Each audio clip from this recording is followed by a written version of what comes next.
and welcome back to my Rimworld lore perspective series, where I analyze various elements of the Rimworld universe from a lore point of view. Today we will be analyzing the Highmates xenotype.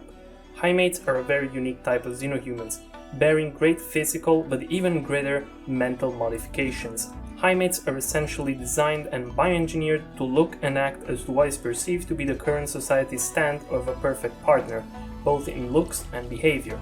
There is an important detail to note here. Highmates are widespread across the universe, and they come in many different flavors and types. The most commonly encountered, and the one we are going to be talking about today, is a Highmate type created to fit the standards of Nova Roma. A lot of you are wondering by this point what Nova Roma is. But as Rimworld doesn't offer many details beyond this cryptic name, I can offer you my personal speculations, accompanied by my reasonings behind it. Personally, I believe that Nova Roma is a planet, or at the very least a large nation, belonging to the Shattered Empire. Nova Roma can be translated from Latin into New Rome. The reason why I personally believe that there could be a relation to the Shattered Empire is the fact that it bears a very similar naming convention. The Shattered Empire seems to have a tendency or a preference for Latin or other archaic languages when assigning names or titles. This can be observed by one of their noble rankings of Praetor, which is a title that was assigned in ancient Rome by the government to designate a man acting as a commander of an army or as an elected magistratus, assigned to discharge various duties. The planet of origin for the Shattered Empire also had the name of Sophia Munda, which can be translated or interpreted in different ways. I personally believe the correct interpretation, or rather the correct meaning for the planet's name, came from the Greek word of Sophia, meaning wisdom, and Munda being an alteration of mundo or mondo, meaning world or planet, giving their planet the direct meaning of the world of wisdom, which sounds exactly as arrogant and pretentious as you'd expect an empire's planet to sound like, adhering to a theme of superiority achieved by high mental standards. In conclusion, I believe that Nova Roma is, or at least used to be, a glitter ball planet or society, most likely either inhabited or controlled during one point in time, or perhaps even during the present, by the Shattered Empire. So, as I disclosed previously, the type of Highmates that we are going to talk about are the ones originally created, or at the very least popularized by the beauty, social, and fashion standards of Nova Roma. I feel like this was an important detail to discuss, as beauty, especially in the Rimworld universe, tends to be rather subjective, especially in the case of different xenotypes. In the pigskins case, for example, they have a preference for other pigskins and consider pig snouts more beautiful than regular baseliner noses, while in the Itaki case, females can grow long, luscious beards that are considered attractive by the Itaki male, something that in the case of an average baseliner will be considered very unattractive. The physical aspect of Highmates include a variety of perfected biological features, such as well-defined and symmetrical faces and bodies, flawless and soft skin, and a low amount of body fat or body muscle, as their body types will tend to be either thin or average on size, but never fat or bulky. Speaking of their bodies, and especially about their skin, another feature that renders Highmates incredibly distinguishable, especially in a large crowd, is their skin color, which comes in one of three flavors: blue, purple, or sheer white. Completely unrelated to the color of their skin, a Highmate's hair will always tend to grow long and have a snow-white color, while at the same time bearing an immunity towards the aging process that will cause the hair to become gray over time. The bodies of a Highmate are also rather delicate.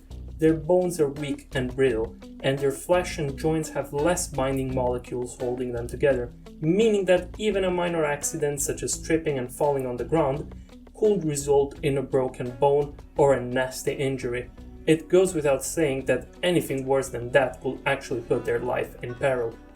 Another biological weakness that Highmates bear in their genes is a natural aversion to heat and high temperatures.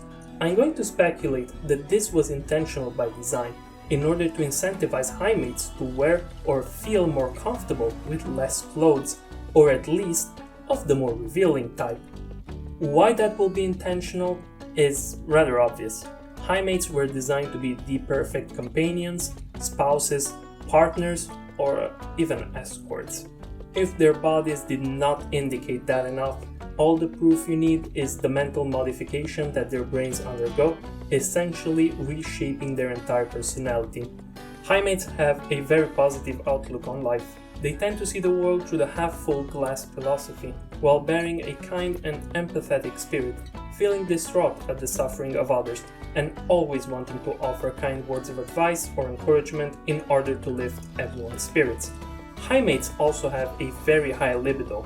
They tend to engage with their partner far more often than one will be expected to, and if this isn't enough to convince you that a Highmate is essentially the perfect partner, the final nail in the coffin is going to be the fact that their brains have an extra neural organ which allows them to psychically bond with a partner for life. While psychically bonded with someone, the couple will feel a rush of positive emotions just by existing in each other's proximity. But this is a double-edged sword, as this bond cannot be simply interrupted, and distancing oneself from a psychically bonded partner will induce a variety of negative feelings, while their death will cause the other partner to fall into a strong depressive episode, leaving their minds hard and distraught for its duration. This extra organ that allows Highmates to psychically bond with others also naturally raises their psychic sensitivity, rendering Highmates more susceptible to any type of psychic phenomena, such as mind control or mood-affecting psychic waves. But perhaps the greatest difference between a Highmate and other xenotypes is their inability to be violent. It is not that their bodies are not capable of fighting, rather it's their minds being completely incapable of even perceiving the notion or the concept of violence or causing pain to others. Even with their life in peril, forced with their backs against a corner, a Highmate will never resort to violence, even in cases of self-defense. They simply cannot understand the notion of violence. To ask a Highmate to deliberately hurt someone in any way will be the equivalent of me asking you to imagine a new color in your mind. It is that strong of a mental limitation. The only way that a Highmate will be able to kill or hurt someone will be through indirect means, either by accident, like creating a chain of events that could result in someone's death, or by having someone else do it instead. Once again, we can assume this to be a highly intended feature, for very dark reasons, as a partner that is not capable of violence will never rebel or defend itself against any type of abuse, rendering them a perfect plaything for people with a low morality. Highmates are not born from other Highmates. They are the result of a genetic manipulation during one's life, much like the Hazars, where one is not born into a Highmate, rather becomes one at some point in their life. Something that will make you think twice regarding the existence of child Highmates, which is a can of worms that I am not willing to open or discuss. From a point of view of their role in society, Highmates always live with other xenotypes or baseliners, as their bodily and mental limitations pretty much force them to rely on others in order to survive, especially in Rimworlds. The existence of Highmates is a heavily debated and controversial subject on many planets in the universe. Some societies allow Highmates to exist freely, to the point where people buy and willingly implant Highmate xenogerms in them as a form of a career. Other planets and societies have outrightly banned their existence, believing that the existence of Highmates is not only moral, as they are essentially slaves created to serve the pleasure of others, or that they prevent to distract people from forming natural families and bonds with others. Some information of questionable canonicity refers to the existence of perfect mates, a type of Highmates that are vat-grown at birth rather than created by the implantation of a xenogerm. While this is canonically not confirmed under any way, we could speculate that there are a type of personalized Highmates created to fit the exact physical and mental preferences of one individual, most likely an extremely wealthy person, affording the creation of what they will view to be the perfect partner. Once again, I would like to thank you for watching this video until the very end. Please leave a comment telling me what you think about Highmates and your own theories and speculations. I will also appreciate if you were to leave a like and a subscribe, as we are close to reaching 1000 subscribers, which will be a great milestone for me. Thank you for your time and attention, and I wish you a good night.